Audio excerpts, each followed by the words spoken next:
दशहरा के बाद क्या हुआ? भगवान राम को लंका से अयोध्या आने में 20 दिन कैसे लगे? हेलो दोस्तों, मेरा नाम है जेडी और आप देख रहे हैं जेडी शो। तो अब सवाल ये उठता है कि भगवान राम को लंका से अयोध्या आने में 20 दिन कैसे लगे? क्या वो कहीं रुके थे? और वो अयोध्या आए तो आए कैसे? क्या वानर सेना और बाकी सबको साथ में लाए? कितना समय लगा आने? लंका से अयोध्या की दूरी कितनी है? चलिए जानते हैं। लंका से अयोध्या अगर हम गूगल मैप में देखें तो 3150 किलोमीटर की दूरी है, और अगर हम इस सफ़र को चलकर तय करें तो लगभग 20 दिन लग सकते हैं। तो क्या भगवान राम ने इस सफ़र को पैदल तय किया? क्या लगता है आपको? जवाब है नहीं। दरअसल रावण के वध के बाद लंका का राज्य विभीषण को सौंपा गया और उनका विधिवत तरीके से राज्याभिषेक किया गया। हम ये मान सकते हैं कि इन सब कार्यों में भगवान राम को थोड़े दिन लगे होंगे। बाद में भगवान राम को अयोध्या वापस आने के लिए विभीषण ने पुष्पक विमान भेंट किया। अब ये पुष्पक विमान क्या है?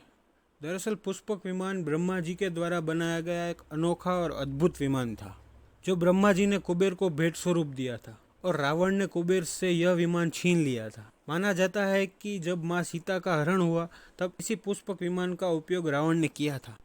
पुष्पक विमान उस समय के भौतिक शास्त्र का एक अनोखा उदाहरण था। इसे पूरी तरह से सुवर्ण और रत्नों से जड़ित किया गया था। इसी वजह से इस विमान की भव्यता और निखर जाती है।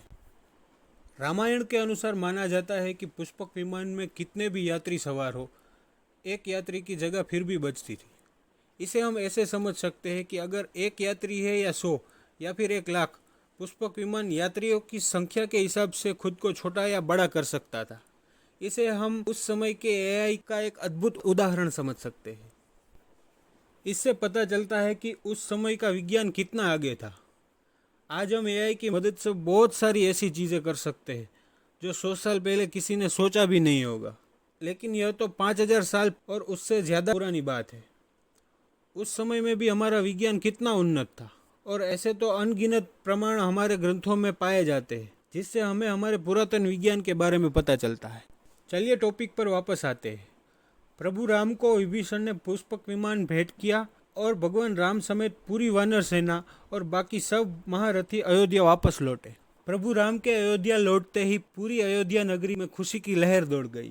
पूरी भव्यता के साथ भगवान राम और बाकी सबका स्वागत किया गया। पूरी अयोध्या नगरी को दियों से सजाया गया। इसी दिन की खुशी में आज भी हम दीपावली मनाते हैं, और आज भी पूरे देश में शहरों और गांवों को सजाया जाता है।